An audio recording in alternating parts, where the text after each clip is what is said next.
You are two sitting failures together. Wait.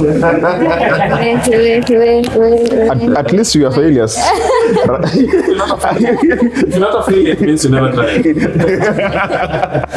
We are just a small business. na kona whole section hapa here. We are just a small team. The thing with Kenyan people, when they see you helping people, they think you are in it for something, which is not always the case. They think it's intentional. Yeah, they think you're doing this so that we can allow Karibuni tena to Kenyan Design Conversations. Hii ni space ya Mad Vibes, Design Arts na zile real talks za kudesign, kudevelop na kulevel up maisha yako in style. Ko hapa kukuchanua while continuously upgrading each other, and also ni place ya kuchallenge our own personal beliefs. I know you know that, right? Hi guys, we are back like Mgongo. Sorry, we missed to have the 25th event because of a few hiccups, but we pushed it to 8th. So if you had created time, we really sincerely want to apologize for that, and we look forward to seeing you on 8th August. That is when we pushed the event that we were supposed to have last time. So apart from that, we also have a very big upcoming event, and you're gonna see its poster floating somewhere within this conversation as we keep going, and it's gonna happen on nikumbushe date, 31st October. 1st October. 31st October. 31st October. So we hope to see you. We are going to have a panelist of great conversationalists, and it's gonna be inclusive. So come be part of the conversation. Tickets are already running, so check out on our website. The link is gonna be shared. You can secure your early bird, and also have tickets for groups. So if you have a group, come as a group, it will be cheaper. Yeah, unaweza pia lipa mdogo mdogo. We will keep your receipts, so do not be afraid. Weka kidogo kidogo. Anyway, today we have an amazing guest. We've been looking forward to having him, and Reuben. Yes, sir. Welcome to the conversation. Thank you. Naambia wewe ni mtu wa vitu mingi. Wewe ni designer, unapenda makaa. Wewe ni mtu wa grasshopper. Tell us a little bit about yourself. Yes, my name is Reuben. Professionally, I'm a product designer. I've been doing design for 7, almost 8 years now. Before that, I was writing code. I was telling these guys that I started writing code in high school. So I've been a nerd for the biggest part of my life, and it's been amazing. I discovered design still in the very early times of my career. Nikafanya design, worked with some of both with very big organizations and also very small organizations, local, international, a mix of everything. But apart from that, also I'm into community and some grassroots. I like to help people generally. I think it's towards the theme of the whole conversation right now. Grassroots, CSR, uplift people in community with the small privilege that you have, and you're able to help other people. So kuna watu wananijua huko mtaani as a totally different person. But I'm happy to be here today, and looking forward to. I'm also into cars by the way, so anything car conversations, buying and selling of cars and stuff like that. You might also see me online doing those things on the side, helping my friends. I have friends who are into that as the full thing. So yeah, you may see me being different people in different times, but it's still the same person. Yeah, seems like you wear a lot of hats, like inside Kuni na any. So before we get there, Bado ijaanza kusonga. Awesome. Before we get there, I know there's a lot we're going to talk about, but I'd like just to introduce my co-hosts. So we have Moses, who is part of this, and if you're new here, he's Moses, but if you're not new, you know him as the CEO, founder, Murang'a. And then we have the star of the show, but sister sana hajachukua ni nyota yako, Konversations. Happy to have you here. And then I'm your host, Dave. So if you're new here, make sure you like, subscribe, make sure you follow for more conversations, and also check out previous conversations and see how you connect the dots. You know, this design industry is huge and part of why we are here, to engage you and to grow together. So today we want to talk about designing for social impact, and there are different aspects of social impact. You know, mwenye hata alicreate OnlyFans also had social impact. Only frames. Only frames. Only friends. I'm talking about fans. Oh.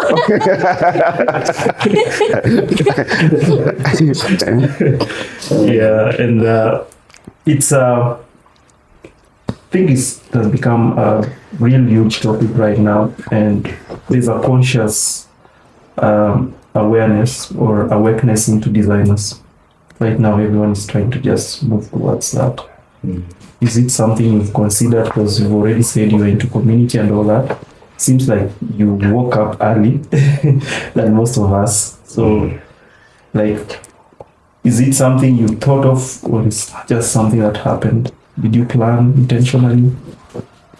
I wouldn't say planned. Just, I think something that just came with just a passion for, designing and doing, creating impact. Not just for my pockets, but, just to see how design can help people. Yeah. But professionally, I've also worked with non-profit organizations. But then, apart from that, I've also worked with just organizations simply trying to just make impact with them. And I think it's just something that just comes to, if you like helping people, it just comes naturally. But if that's not your thing, or if you're just trying to use it as a platform to do other things, then the challenges that you face almost like sort of drift you away from it. Yeah. So it's something that's, you use a lot of your time, a lot of your energy, a lot of your, sometimes you invest your own money. Yeah. But I think it's just something that comes naturally to people who like helping people. And it works with, you'll find lawyers who do pro bono cases just because they want to help people. You find engineers who build, houses for needy people because, they want to help. So it's not just a design thing, but it's just the principle of you wanting to help other people. So just applying it to design and finding time and effort and energy to do that. Awesome. Yeah. But then, which design space are you in? Because design is wide. We're talking about design, and there's graphic, there's UI UX, there's product. Yeah, I mentioned earlier I'm a product designer, so what we call UI UX designer. So digital product design. I design apps, websites, digital platforms in general. So yes, that's a space of design I mean. And you were also behind the scenes. You mentioned something to do with branding, like your own personal thing, business. That's also design. That's not design. Back then in university, I used to do side hustles with branding. A lot of people have done this. Designing logos, banners, flyers before AI came and started doing these things. So I have a younger brother than me, who now does it professionally. And so I basically support him in doing the branding, printing and all that. You could call me a creative director of sorts. that now helps direct what he does. But creativepreneur. Majina makubwa. But so he does that full time. We have it set up, printing and branding and everything like that. So I would say, just that creative eye doesn't just start and end with UX.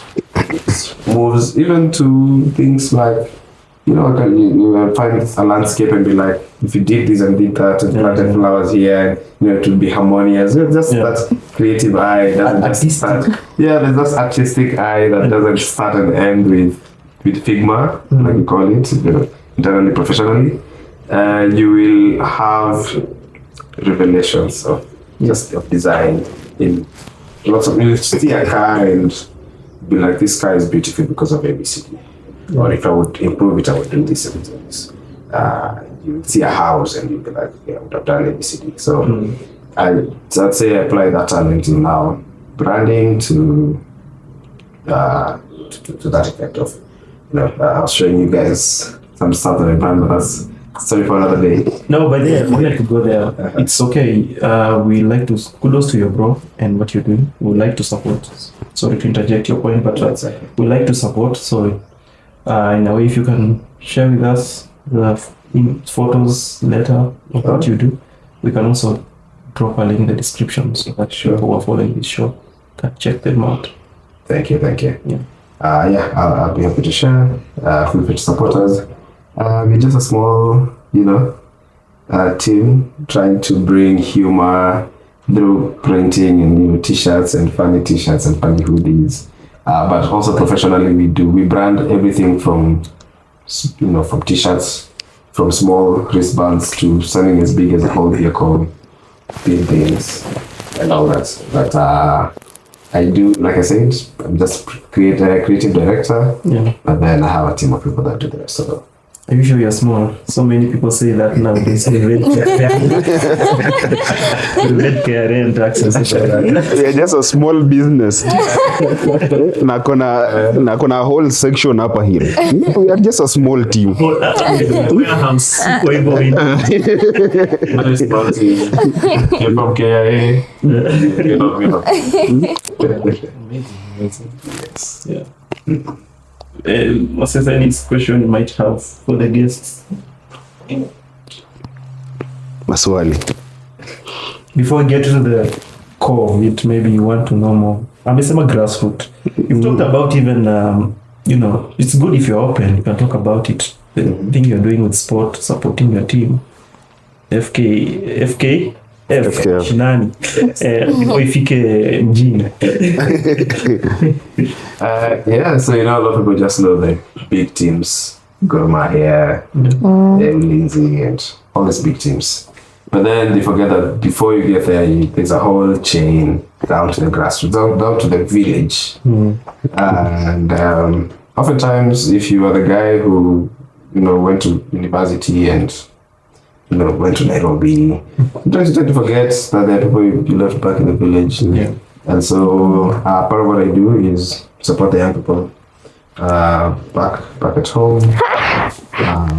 A football team that has now grown from the ward level to now the county level, number one in the recent league that's ended. Now moving to regional level, so that means you're moving to the whole of Mount Kenya. Okay, I'm from Murang'a, so the whole of Mount Kenya region. So then hopefully after that we've received a lot of support, especially time ya siasa, you tend to have a lot of support all over the place. So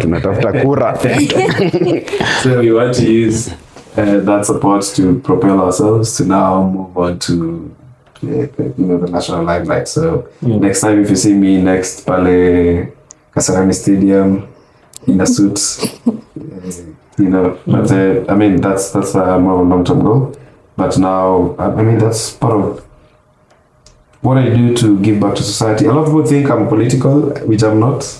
Watu wanulizanga nasoma kitu gani? Sijui nini, do you want to become an MP? But I'm like, that's not my thing. I think there's a notion. The thing with Kenyan people when they see you, not even just grassroots, but everywhere else, they see you helping people, they think you are in it for something, which is not always the case. They think it's intentional. Yeah, they think you're doing this so that we can allow side. They think you're giving them gas cookers for them to bring you, give you what. It's not always the case. Sometimes you just have the heart to help people. It's not because you want them to give you anything in return. If anything, the joy is in seeing them succeed. Yeah. In one way or another, it pays back eventually. You know, the Lord's favor, pays back to me. But it's not that I want you to give me. I want to support this team for you to give me ABCD. Unfortunately, it's a notion with a lot of people thinking that you're trying to be political or you're trying to gain influence in certain spaces. And it's not just in supporting sports, but even in things, even professionally. So, it's a misconception with a lot of people, but you just do it because for the love of the game. But unajua shida ya Kenya tunakonga ukiona someone is too good, then you start questioning what is this guy is looking for. There must be an end game. It's not that you deep down as a core, like you are doing it just because you want to help someone. You yourself unajua you were at that place at one time and someone pushed you up. So you are just returning something to the society. Like tumeunda culture moja mbaya sana. Do you think it's actually bred into us? Because think of it, most of the time people are just using kind of platforms to gain something from us. So we are so used to it. In a way, if I use a very simple analogy, asking for help in the streets nowadays has become a very either risky thing or a tricky step for you to actually, someone will not stop to respond to you. I remember one day I was looking for chipo mwitu. Nilikuwa tunatamani chipo mwitu. Achana na hii. So I stopped and I saw some lady with chipo, but with the brown bag and cooler. Then I stopped and I called her just to ask, like, where have you gotten this? I would like to go and get the same. She looked at me na kaangalia mbele na imu alienda. Mwizi huyu anataka kunipia.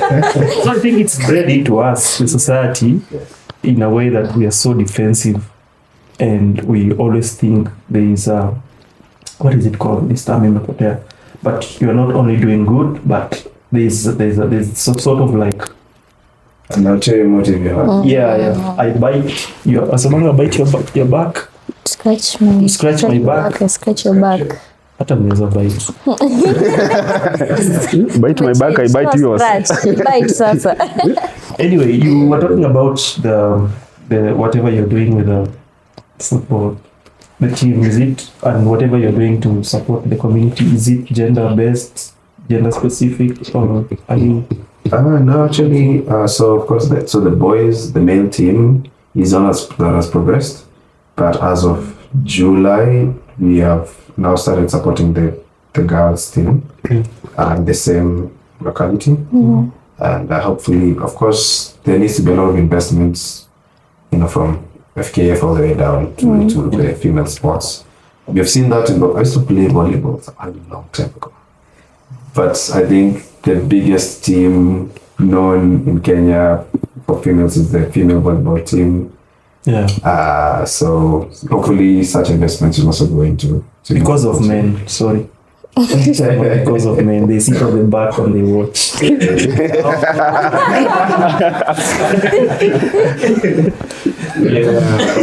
I think I still often know some of the stars from the female football volleyball team. But if the same could extend to football, I mean, I'm all for equal opportunities, equal growth. So we're currently supporting both sides.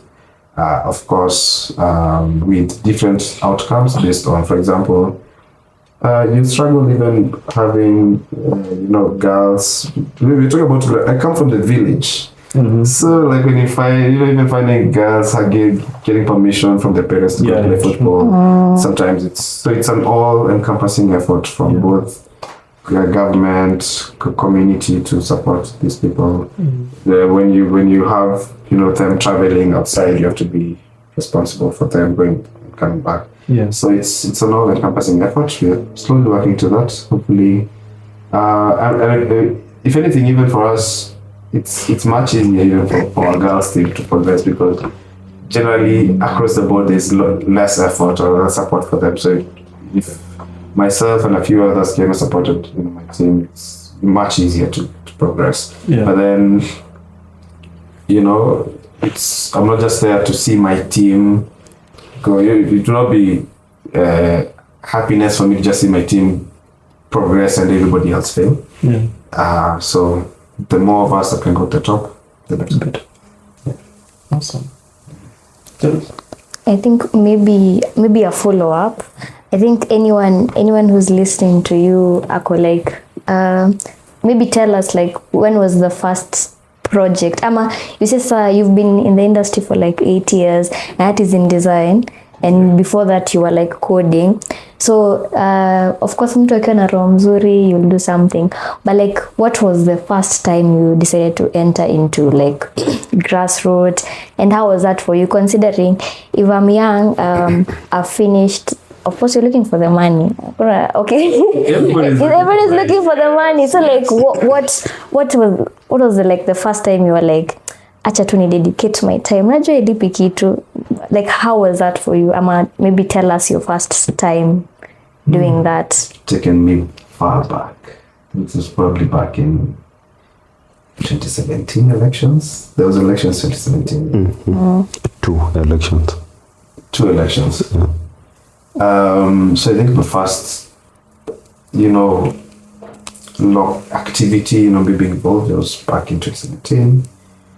During those times, you're just starting your campus, or you've been in university, you've left people back in the village, and they're not able to go to university.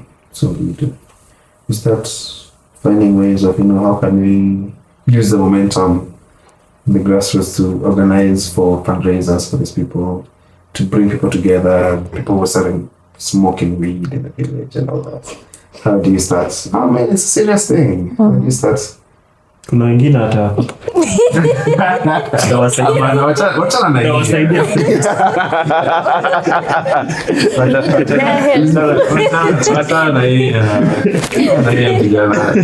Nairobi wanaingia kwa apartment ama wanaingia kwa balcony zao. That is a totally different image from people who do these things to escape poverty. So the people who are out there doing it to escape the problems in their village, drink. Being from Central Kenya, there's a big problem with drinking. People have been talking about it. Sometimes it's ignored, sometimes people try and work on it. Women have been demonstrating in the villages. So sometimes it's a big problem. Yeah. It is actually. If you don't bring your fellow people together to try and bring the young men together, give them something to do, you may not always succeed, but it's the effort. For me, I feel it's the effort that matters, because if you don't, ukiwaangalia tu and then everybody else has the same thing, you just vanish. Yeah, so I think it started back then, when I was like, because I remember in 2017, I was already doing, building startups. It's the first time that I ever presented a startup to the then President Uhuru. And tell us a little bit more about about my startups? Yeah, the one you presented. How did you reach to the point of presenting to food? Hey, I need to stay close. So back then, You're already close. Huh? So,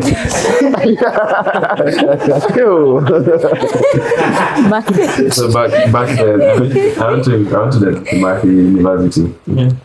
Big shout out to anybody that's there doing, tech, especially tech courses.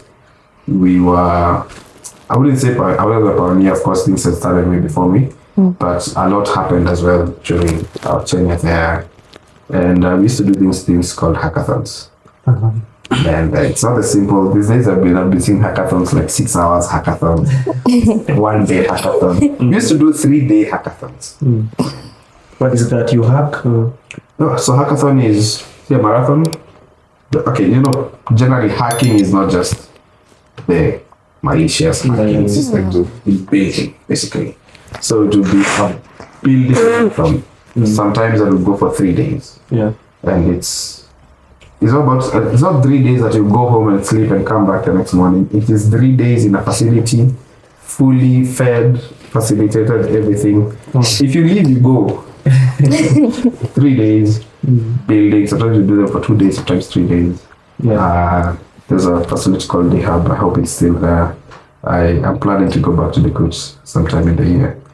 So yeah, we do a lot of hacking, building startups. So you'd form a team, come up with an idea, build it over the course of 3 days. And then after the 3 days, you'd compete to see who gets the prize. And then you'd move on from there to now, competing with other universities. Before you know it, you're in platforms where now the leadership is interested. What are these type of building? And what are they? We come up with some of the interesting ideas. Remember that time I was doing a blood donation kind of platform. People would sign up to donate. They'll get some sort of points every time you donate, and then you can either use those points, transfer those points, and use them to access healthcare and stuff like that. Incentivize. Exactly. So you're trying to incentivize people to donate blood and make it sort of instead of people waiting to hear an announcement, you can come and donate blood, or people waiting for, you need to, somebody needs blood in this hospital, this wing, this whatever. We worked on it a little bit. I remember at some point you're working with the ICT authority or something, one of these organizations. I think it's the ICT authority. Because back then you're working with the Joe Moshel guy that was the ICT minister then.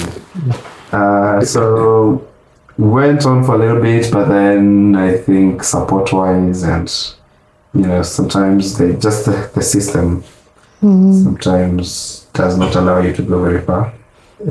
And if you go very far, then the funding and the ability to keep yourself on your toes, then so that one did not go far. But between then and now, I've done several startups. I've been in the EV industry. My company was one of the pioneers in the EV industry.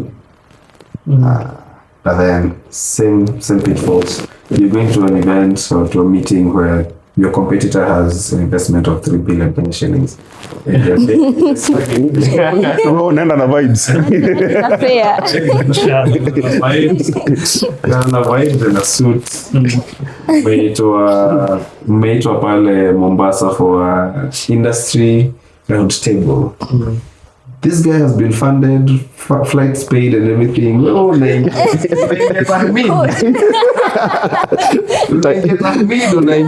cost mazee. So there's levels to the shit, but I say there's sort of the learning moments. You learn, you go back to industry, go back to employment, you learn things. You use that knowledge to think outside the box. I've always thought of myself as, I have crazy ideas. So even at work, I'll have crazy ideas, and someone will come to me and tell me, "Oh, we cannot do this design, cannot implement this design because of this and this and this." I'll be like, "Have you thought of this?" I'll be like, But it's all because of the nurturing and the crazy ideas that I get. So it's been a crazy journey. So I do not just do design, I've also been an entrepreneur for a long time. I failed entrepreneur. But you fail with the laptop. You are two sitting failures together.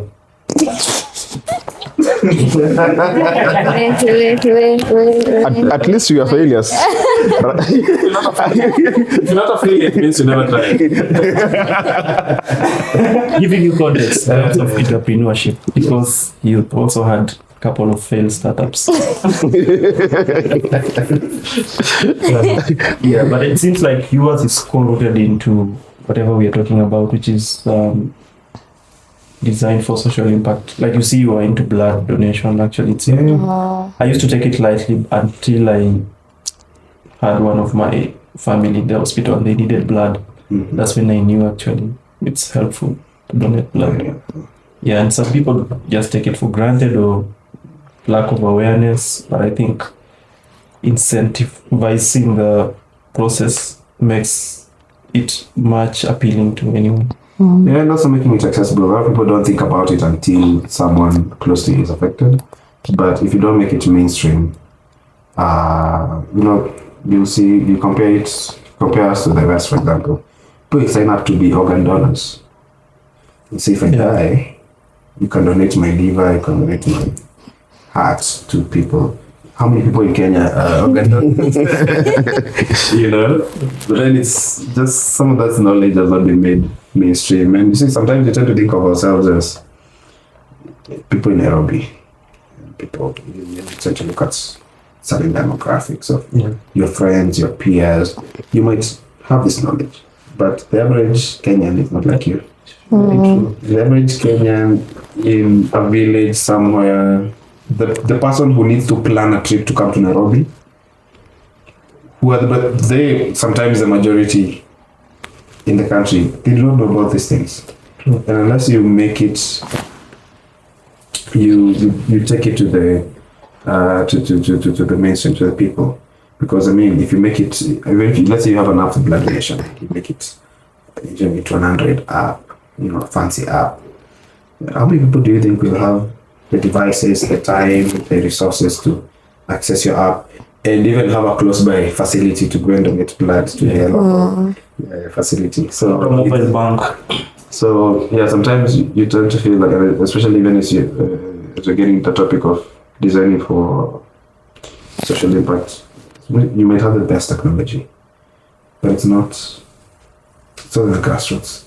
It's not down there. You might have the fanciest app, but Kilimani too. People, itatumika Nairobi, Thika, Chakos, kidogo hapa na pale. And having worked for non-profits, I would say it's a real thing. Sometimes you will design a nice app, but then we told, we need to make these work for people using, small devices, the capabilities to use SMS and USSD to access the same service. And now you have to go into service design, not just UI design. You have to now say, how many shortcodes do I want this person to click before they access the service? And how do you want to communicate that to the person who maybe kwa bado 2G ndio inafika, is a Masai lady somewhere, mahali kuna internet? How do you help them use your platform? Sometimes I feel, especially, there's two sides to it. In Kenya, we tend to have, people tend to sell poverty as a product. Is that something people want to hear? But it's true.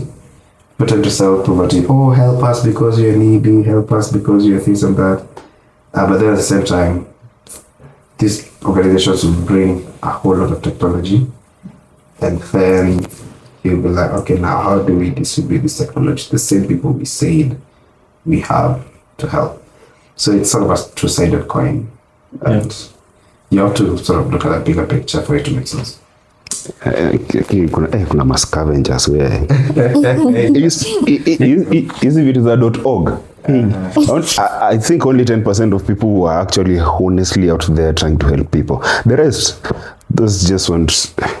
Jamaa siku mbili akona today ameanzisha organization, within a year jamaa akona Prado, then you're like, oh shit. See in your organization. Again, I would like to say two-sided coin. Yeah. There are people who are alive today because some of those organizations. Yes. Yeah, exactly. Yeah, the people who are alive today because someone actually reached out, and maybe the money that was meant to get to them, not all of it went to them. But then, I mean, there's women who have been able to give birth today because ambulances donated by organizations were able to get them and help them. Data collected by certain organizations were able to be related to the right people and help them. But then, of course, just like every opportunity, every situation like that, there'll always be people that get to benefit. But the main driver for us is, even if I help one person, that's one person. It's enough for me. Interesting, you talked about working with non-profits, and I assume you've been in a space like product design or either even management. Have you been involved in some sort of like field work where you go to the field, you collect data yourself, you get to see who you're building for, so that it drives the impact itself in terms of your creative thinking? Market research. Yeah, it's to the point where you sometimes you insist on talking to the actual people, and sometimes you even have to talk through a translator, for example. You have to, you in the village, you have to speak through someone to translate and give you the exact, information. And the translator is not as a professional translator, employed by the organization. Is the one guy who was able to go to high school in the village that walks you around. I mean, you can laugh, but it's true. The one guy that was able to go to high school that is able to like translate the villages where it's one. Sometimes, especially when in the developed places where everybody has gone to school. And you hear stories of back then when it was our parents or grandparents, when it used to be one person who was going to school and they came back and took 5.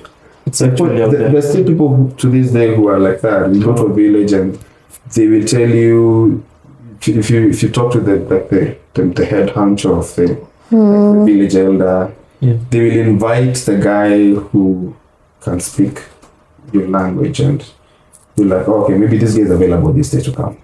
They come, takes you to the village, to the people. It's tough, So yeah, such situations.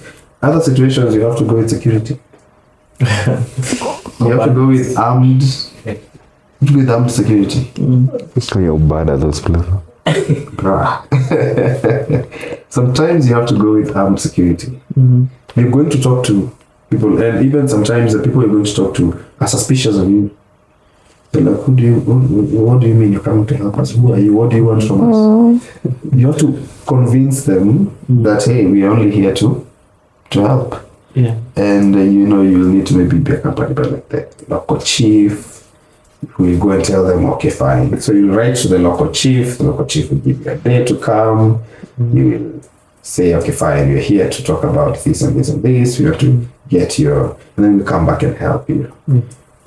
But then, you're still getting, sometimes, just the risk of, there might be talk of there's a Land Cruiser that has passed through here. And you need to know who this was. So you have to be in the company of armed people. So sometimes it gets to that. I don't want to mention the areas, just not to profile them, but there's places in this country, or places where you have to go and, I'm sure this is known popularly, of course, the places where roadblocks are manned by boys in AK-47.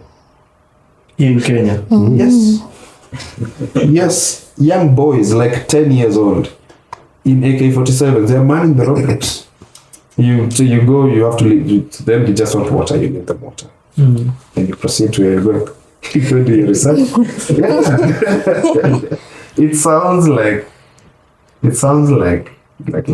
stories to the people, who have not been to those places, but it's true. So you go to these places and you discover a totally different way of life. A story is given. Okay, I did not experience this, but a friend of mine in the same space, they were deep down into someone, and they were responding to FGM. Cases, people doing FGM. And so the guys who were doing FGM, the actual people doing FGM, when they saw their convoy going to the village, they fled. But this guy was left. He was like, I was even trying to, so he's speaking his language in his dialect, He's trying to, so he has seen help has come, and the people who are doing FGM has run away because I think his daughter was also supposed to be part of it. But then these people were not understanding him, and they come with police even.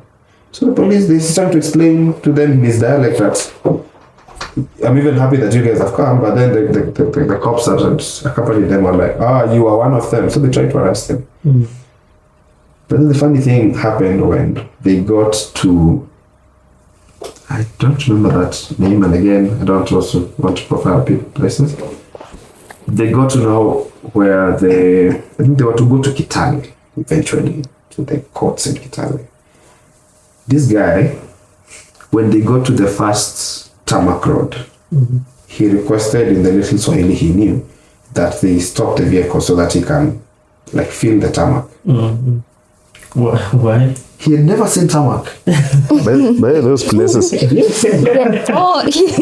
Yes. Wow. He had never seen tarmac in his life. It was like he had heard stories of the people who go and come back, or of military people that come to do community work and tell them the reason we have tires is because we drive on tarmac. And what is tarmac? This guy had never seen tarmac. He was an old man. How do I Kitale Kenya? I heard a story like that. So this guy, the guys there were and I think through now the people who had tried to understand what he was saying, by the time they were getting to the tarmac, they had already figured out this guy is actually not one of the bad guys. He didn't have weapons. He was trying to convey how happy he is, but then the guys were arresting him. By the time they get to the tarmac, he was like, "Can you stop? I want to feel." The story was given is that they left him. He was like, so long as I've seen tarmac, I will find my way home. I'm just happy that I've touched. Walimwacha hapo, then back to the tarmac. But hizo places nowadays, it's actually wakati walunda hiyo highway. Nowadays, it's actually good. So when you say designing for non-profits, it's not just designing for, there's what the average Nairobi person might relate as people in need, but there's people in dire need in places where, unless you're brave or unless you'll just okay, fine, I need to help these people. There's places you'll be told to go and they will hear gunshots and be like, that's just boys playing. Boys playing with their toys. Boys playing with guns. You go to a place and be told that the only safe place you can sleep is a hotel or a motel next to the barracks. It's the only safe place you can sleep. Or in the houses of the leaders, the village leaders and stuff like that. Sometimes you'll not maybe go one day, come back, but then you told if you have to sleep, then you have to sleep at the village elder's house. So when you say designing for non-profit, there are non-profits who go. That's what I'm saying. There's people who, and you sometimes you're the only people that can help them. You're the only person that you're between them and death. And sometimes you may not even be designing. You may not even be doing UI design. You may just be designing a service for them. Talking more design for social impact, I've been seeing this billboard. Tunataka I bet you've seen it. Watu wamejaza. Yes. Inajaza I think kila siku. Yes, you see that's it's a good new design. But now how will they measure the impact now? Because that's part of doing design.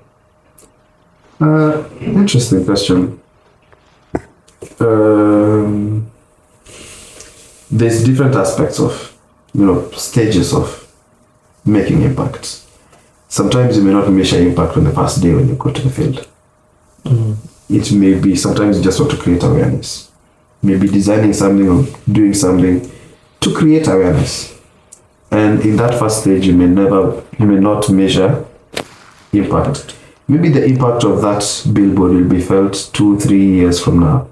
After people have realized, okay, fine, if we litter, that litter may have found itself in that billboard, and the shame is back on us. So the impact for that may be felt later, but then part of impact is awareness. So sometimes you may design something just for awareness. Sometimes you'll be designing something just to create, to collect data. So I'll give you an example of I worked with an organization called Shahidi, and But what Shady did was collect data from vulnerable people, people in crisis, people, including the Gen Z, people that were getting abducted and all that. You could not even speak clearly through Twitter. You might get abducted. Yeah. So then you see at that point, basically what Shady did was collect data. That data will be analyzed, and if you have something that you want to do, you might forward it to relevant. For example, you might forward it to IPOA for them to act. Shady will not act. They will not create the impact. IPOA might be the one creating the impact. I might forward that data to Red Cross. Shady will not help the person in the grassroots. But then they might have collected the data from that person. Yeah. Them collecting and saying, okay, this is what you're facing, this is what we need. Then you forward that into the right people. So trend data is just, impact is in different phases. Eventually, sometimes impact might be created by people with cans. People who actually go later. Created by people with lorries who come to give help. Yeah. It might be created by teachers who go to teach, or community health workers who go to treat people. But then you may not always be designing for that eventual person. So there's different phases that all work together towards creating the impact. Yeah. Was this in any way, like, with all these experiences you've had in non-profits, about actually going to the ground, feeling the, what would I say, like empathizing with the users directly? Has this in any way affected how you approach designs? Because nowadays I know sometimes you may just jump on a project for vibes without assuming that, these are the problems of our users. Has that affected how you approach designs nowadays? Absolutely. Yeah. There's this thing called designing for your weakest user. So, being, for someone who lives in Nairobi, works in Nairobi, his friends are in Nairobi. Kuna beef na watu Nairobi. Watu wa Nairobi.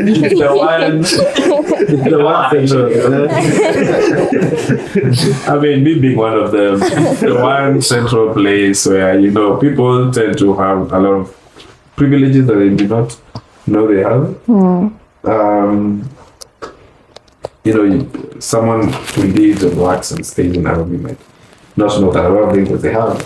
The privilege, they're just privileges. Having 4G internet is a privilege that people take for granted. Until you go to a place where you have to climb a mountain to send or to make a call or to send a message, FKH. Yeah, so when you're in that area where there's a lot of privilege, then sometimes you might design. Your approach to design might be for your friends and family that can access whatever it is that you access. You might be like, I need an input form or I need a sign up form. These people know what this means. Create a username. People know what a username is. Everybody in Nairobi knows what a username is. C6 alafu anaandika 5 times. Everybody knows what a username is. So, what do you mean I cannot have a username on an input form? But then there are people without emails in this country. So sometimes even as you're creating, I've been known to be a proponent of things like progressive onboarding. Sometimes you do onboarding and you're not just designing for people in Nairobi, you're doing onboarding for people in all sorts of places. And there's someone utamwambia, you go to legit place and be like, leave even a digital product, a paper form. One of the fields is email address. Like, what do you mean? I don't have an email address. Or they will give you the email address of their son, who is in Nairobi. And but then maybe let's say you built your whole system on the basis of we will be communicating through email. What do you mean you're communicating through email to this person? So it grounds you to the average person. and sometimes even to the below average person. So if you can make something that works for the below average person, it works very well for everybody else. Okay? But if you build something that works for the 10% at the top, everybody else cannot use your product. So unless you're building something very fancy like cryptocurrency, which anybody that will be using cryptocurrency at least is highly educated and knows all these things, then you benefit a lot by designing for the weaker user, the less literate, the one with the less access to resources. And but then sometimes when I say this, people assume I'm talking about Mandera or Turkana, or we're talking about villages in just rural places, Rift Valley, just rural places where people live in their communities without, they just live, they're comfortable. But then you try to introduce something to them and you tell them they need an email. But like maybe there's a cyber in the local Town center. But then not about that. Okay, I email address. Why do I need one? Yeah. So sometimes you may say this, and people might think we are talking about the very marginalized people, but these are your relatives back at home. And so when you design for nonprofits and you design for impact, for social impact, it changes your whole perspective onto who you're designing for. Like you approach problems differently. You approach whatever solution you would have thought would work because you are targeting normal, average, to you people. You look at it from another lens and you're like, this would not work for like 70% of the Kenyans or 50% of Kenyans. Yeah. And you change your approach. And I'd like to bundle that up with coming back to this point, it's gonna get lost. I like to bundle that up with something called accessibility also. Yes. And if you also find time to maybe touch base on it, I've seen how accessibility has been like the sort of like the flow for design, and that it has actually come to help everyone, including those people who are not in the space of accessibility. Like the ramps in the streets, you see where we have pavements, they introduce the ramps so that people with wheelchair Also use easily. But now everyone, including people who are walking, will find that space to climb through there. Yeah, and I've also seen it happening in terms of sounds, and voices as implementation of UI, and it has really benefited everyone. Yes. So maybe if you find time, you can also talk about non-profits where you worked or other projects that included people with accessibility, if you've had any experience. Yeah, like you said, I used to train design some time back, and like you've said, yes, accessibility is a flow. Like it's just the bare minimum these days that you can do to the way you can bring design. And sometimes, when new designers hear accessibility, they tend to think of have to be designing for the disabled person or for the blind person or for the deaf person. But there's a lot of people do not know, for example, about things like situational disability. Yeah, I know that too. The situational disability might be something like you may be designing for a one-handed person. Yeah. Someone with just one hand. Yeah. Maybe I'm Exactly, that's what I'm going to. So when you're designing an app that can be used with one hand, because you might be designing for someone without one hand. But then situational disability is there's a mother somewhere in the village who has to carry a child in one hand, but also want them to use so situationally disabled. There is, for example, people who cannot see very well. But then you realize that,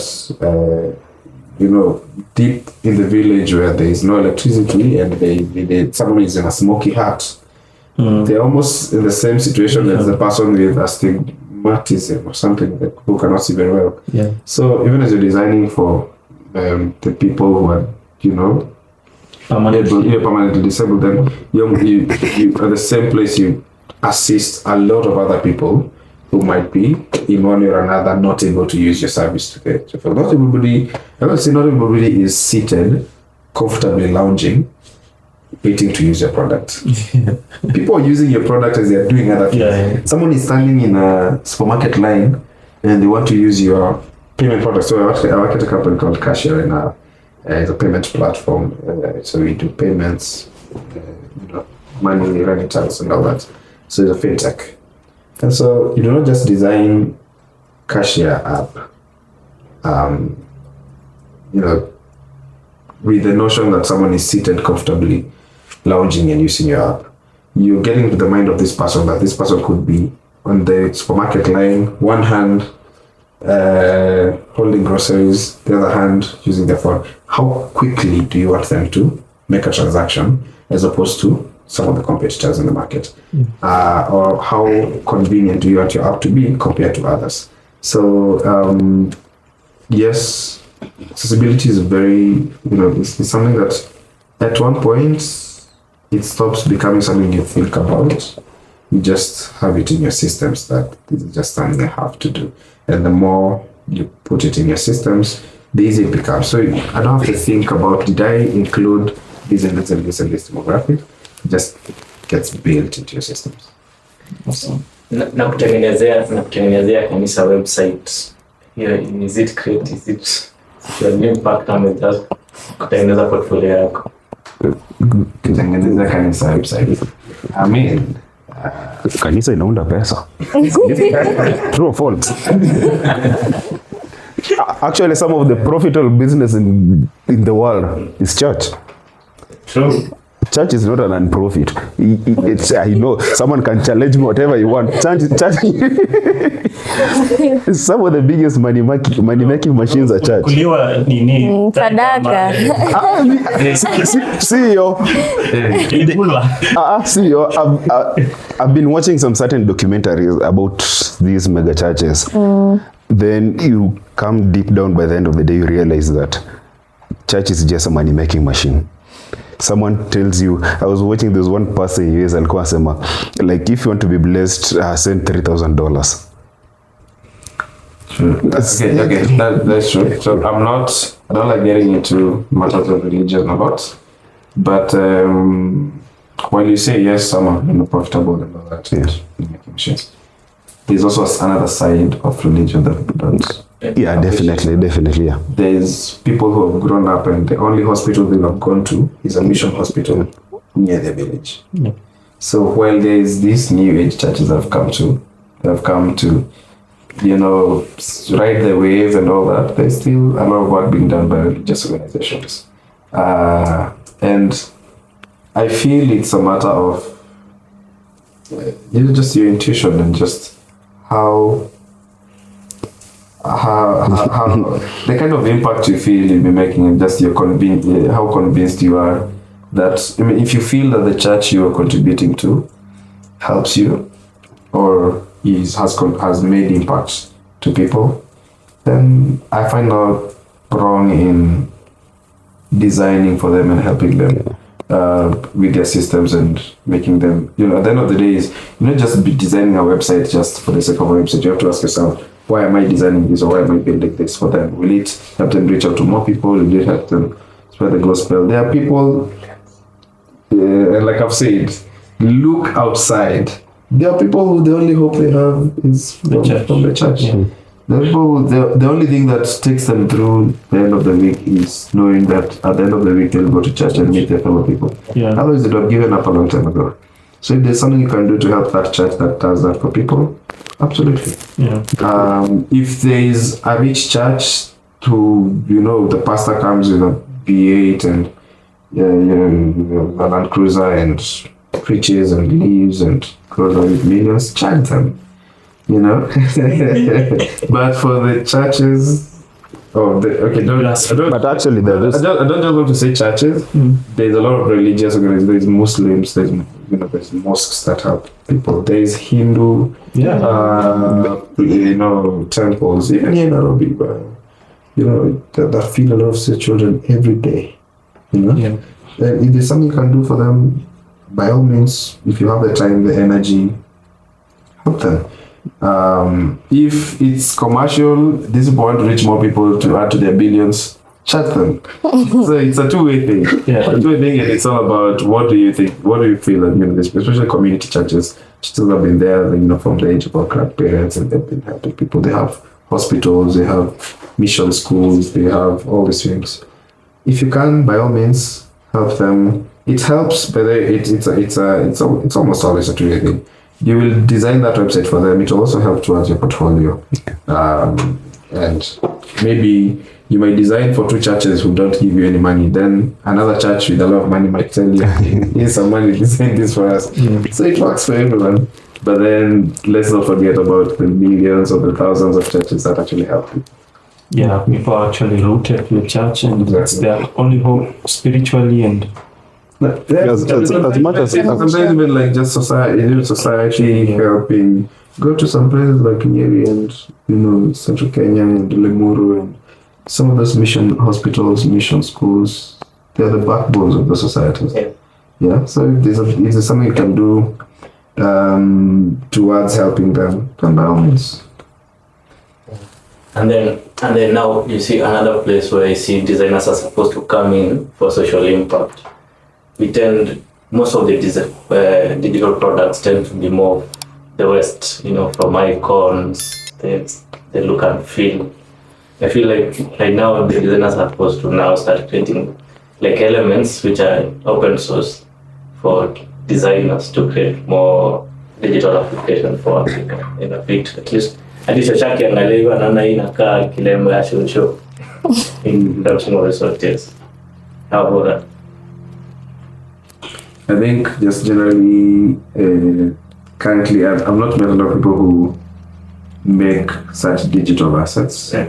Because you're talking about digital assets that are used by other people that sort of relate to, the culture and the people, especially here. Yeah. I wouldn't say I've met a lot of people who do that. And while it would be amazing to have people, get into that, creating assets. I've seen people build games, for example, rooted in African society. Like there's one I saw, I think it's of a Maasai warrior it's a game, you go around the wilderness. I've not played it, but I've seen some content around it. So it's really encouraging to see people doing that. But then, so on the flip side, then there's also the other side of, it's not always the situation that we need to recreate the wheel, like to redesign the wheel. And if there's assets out there that you can use to solve our immediate problems, if you can use those, quickly implement solutions that will work for our problems, then even better. If we have people who now dedicate themselves to building assets that now relate to the African ecosystem, then both of these approaches will work, because at the end of the day, we need to solve problems. But the work of a designer, especially a UX designer, product designer, is to solve problems. If you solve the problem in the easiest, most efficient way, most resource efficient way, then the better for you, the better for the community. So it's always encouraging to see people, if there's people out there who are building such assets, please come out, let us see what you're doing. Don't hide your work. Let us see your icons, your assets, your graphics, your illustrations, African themed illustrations. Then we can use those on our digital products to theme our products, in a more African way, Kenyan way, and solve the problems that we have. Reminds me of sijaona commercial yote in Kenya iko na bargaining. Yeah, bargaining is a huge thing of Kenyan culture. Yeah. Is it bidding or bargaining? Because I've seen in eBay, it's bidding, where you bid. I think it means, in the Kenyan ecosystem, it's unauzaje thaa niko na punch. Kona 400. So it's bidding going down. Lakini but mbona sijiji kona hiyo nini, kona option. But giving your own price. Yeah, give your own price. Oh. Then someone can answer you like here easy. Oh. Even Facebook Marketplace also almost works like you can respond to someone and tell them, but then that would be the DM and tell them. Nikona hii, are you taking it or not? Yeah. We cannot finish this conversation without talking about cars. I know some level the artistry, if that is even a word in you, or the design in you is what brought you to loving cars. And like most men, we are attracted to cars the same way we are attracted to women. Yeah, because of the design, the beauty, and all that. And I'm only talking about straight men. So, have you been looking into car design, or you just love cars in general? Any sort of like backstory on that? Yeah. Generally, I love cars. I think the first car I ever fell in love with was my father's old Nissan Sunny back in the 90s. It was sunny for you. Yes. It was a green Nissan Sunny. But then I think it's just something about me and I love speed, I love cars. But of late I've been getting into the UX of cars. Anytime you listen to or you watch car reviews, they'll always have opinions about all these buttons, or the screen does this and doesn't let me do this and doesn't let me do that. So that's also something I've been looking into. Hopefully one day I'll get to work for Mercedes and these big car manufacturers and bring on UX that's not only big, because at the end of the day, we only get what other markets appreciate. Yeah. What we get in Kenya is what other markets had asked for 8 years ago. Yeah, true. Okay. So you can imagine that right now we've just recently started getting CarPlay and Android Auto. That's what other markets wanted back in 2019, right? And that's what we're getting now, because right now we're importing 2019 cars. Yeah. So you can imagine that's what other markets wanted maybe in 2017. They asked for it, manufacturers implemented it, and now we're getting it in 2019 cars. And so then the question would be, how do we get to have our own voice in the Kenyan market? There's a lot of push right now to bring, for people to buy zero mileage cars. But then the zero mileage cars we get here rarely have input from African markets. Yeah. Rarely have African designers working on them. I would be interested to see which cars have been built that had an African designer in the team, even a Kenyan designer in the team. Mobius iko na Mobius is Chinese vehicle. Yes. CKD here in Kenya. So they call it completely knocked down. So they bring it in boxes and they assemble it. And the same way, even these matatus, Toyota Kenya matatus, they're brought here at CKD. They bring it in boxes, they assemble it in Mombasa, they sell it to you. So everything has been decided by someone in Japan, by someone in Korea, by someone in the UK, in Germany. So then how do we don't have to start by manufacturing. See, sometimes we may not have to have the manufacturing here now. I know that might take some time. But something as simple as having Kenyan designers On the table and saying, by the way, our Kenyan audience does not understand when you say TC, the traction control, and just say TC on the button. They don't know what that means. Can you, do you have illustrations? Do you have some wording that lets them understand exactly what this pattern is? So that's what happens when you sell. I have a very good friend of mine called Eric Wakabi. To connect, we shout out to him, and interact a lot with people who he sells cars to, and there are people who will sell a vehicle to a very modern vehicle, and they will spend years without ever using certain features because they don't know those features exist in their cars, but they're there. But either they are marked in very unclear ways, maybe to the person in Japan or wherever it was very clearly marked, but the Kenyan person, the average. Like heated steering.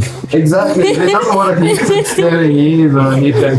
There's one guy that I know who had to go to like their mechanic because I think they were seriously complaining that the car has a problem because every time they get in the car or they're driving, the seat is hot. Heated and massage. The seat is so hot, they're almost getting burnt. So like, I don't understand. So they went to the mechanic as a problem. I think there's an issue with my seat. It gets too hot. I want you to know, it's a feature and you turn it, you just press here, and it's like it's a heated seat and you just turn it off here if you don't want it. So the fact that we don't have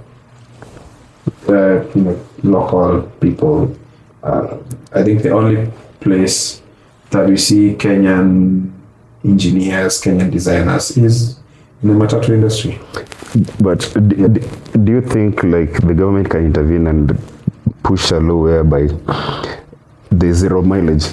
This is just in a sense that any cars that comes to Kenya, it needs to have like certain features. Then maybe they can have a local assembly or local manufacturing. Let's say for Toyota, that they have local designers who place their inputs on that manufacturing, so that by the end of the day, if the cars inakuja kwa market, it has some features that local guys can relate. Okay, I would say it's been happening for some time, but mostly just with mechanical things. You'll find that, let's say, there is what we call tropicalized cars. Eric explains it much better. You'll find tropicalized cars like a Prado that is tropicalized. The South African version might have certain features mechanically that work for the African terrain that is different from Japanese terrain or European or US terrain. And you see, this is because they have had for years maybe South African engineers work with Toyota and the rest to build these machines. But then hopefully we can get, over time, get that translated even into software in the cars, because these days a lot of cars are becoming smartphones with wheels. Yeah. So can we get also designers get their input and say maybe for the American market, design your infotainment this way, but for the African markets, can you have this and this and this? We've had a few trials, like there's a Kipchoge version of the Isuzu that has tried to tropicalize and Kenyanize some of the things, but you see those are very special editions. Limited editions. Yeah, but then also you also realize that doing a different design means different R&D principles. At the end of the day, these designs need to be sent somewhere outside the country to be built and brought back. So, like I said, even in sports, there's a lot of time and investments that needs to happen. But we cannot sit around and wait till that happens for us. We have to, no matter how small we do. So yeah, maybe designing for vehicles is something I might start to try and see what I can do. But it's just a passion of mine that I slowly think of. Maybe one day we might have tropicalized or Kenyanized infotainment systems for vehicles. It's a long way to come, but you can always start somewhere. Awesome, man. We really look forward to seeing you in the space and speaking Kenyan and executing Kenyan. Sure. Yeah. So where will people find you, Reuben? Very easy to find. I've always said I'm very, very easy to find. I'm Reuben Kehiu across all platforms, Instagram, TikTok. I'm not active on TikTok. Instagram, Twitter. I used to be very active on Twitter some time back. I used to, don't want to get into that, but I used to be very active on Kenyan Tech Twitter. Yeah. And raise, when there's issues, I've always been someone that doesn't sit down when bad things are happening. So there's been times we've raised hell on Twitter. Yeah. Back then, I think back in 2022. So very easy to find me. I think just Google Reuben Kehiu. They're both very, very unique names. Reuben and Kehiu. Kehiu is Kihiu. And let's converse. LinkedIn as well. So reach out. So I wanted to also shout out to this certain initiative we've been working with called Tech for Nonprofits, TFN, that has been working to do websites for nonprofits. So recently finished one. I think we're moving on to another one this coming week. So again, it's an initiative by someone called Koba that brings people together, engineers, designers, all sorts of people to build websites for nonprofit organizations. If you're out there, you're a designer, you're interested in being part of it, feel free to reach out. I can link you to the organization and make some impact. It also helps, especially for the younger designers who are trying to build a portfolio for themselves, to have something to work on, actual communities you can interact with and get data from and design from, get feedback from. So I'd say that's what I'm actively right now doing for nonprofits, and it's been a really fulfilling journey to be making an impact for people out there. Okay. Awesome. Nice. Let's pay some bills.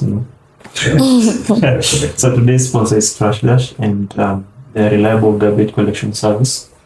If you have some sort of garbage collection services you need, check out Trash Dash. We have the information floating somewhere here, so you can reach out in their number, but they have services including organic waste recycling, the segregation of waste and source, and they are timely and regular. So if you live in some sort of like an organized community, or you are into real estate, especially commercial, and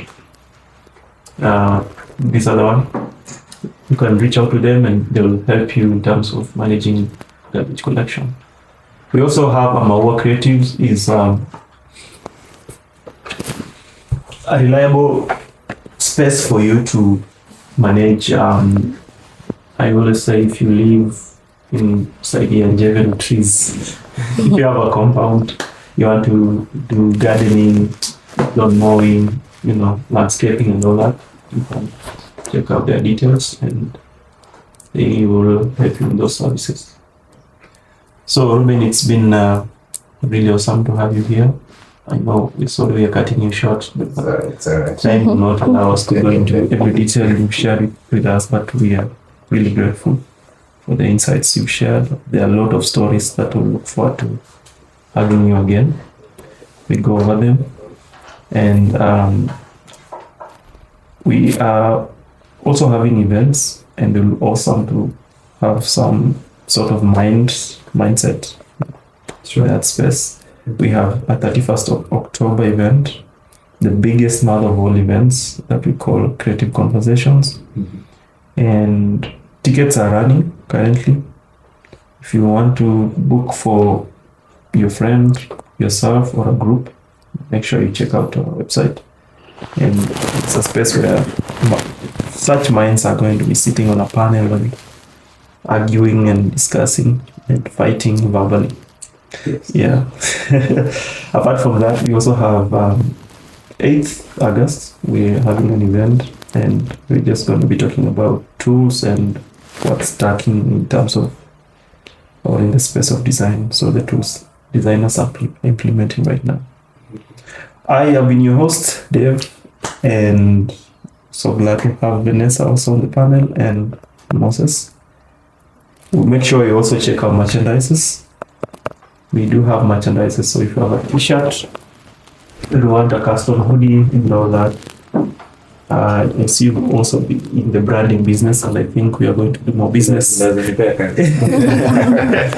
Yeah, so place your order, then we'll reach out to Reuben about it, and atakudesignia kitu safi. So let's make sure you support us. These are the things that keeps us going. Tumesema kujituma. Yeah. Weekend tunatuma vitu. Tunatuma waiter. Baadaye unafaa muongeze kitu hapa chini. Thank you so much guys for being part of this conversation. We look forward to seeing you in the next episode. Adios.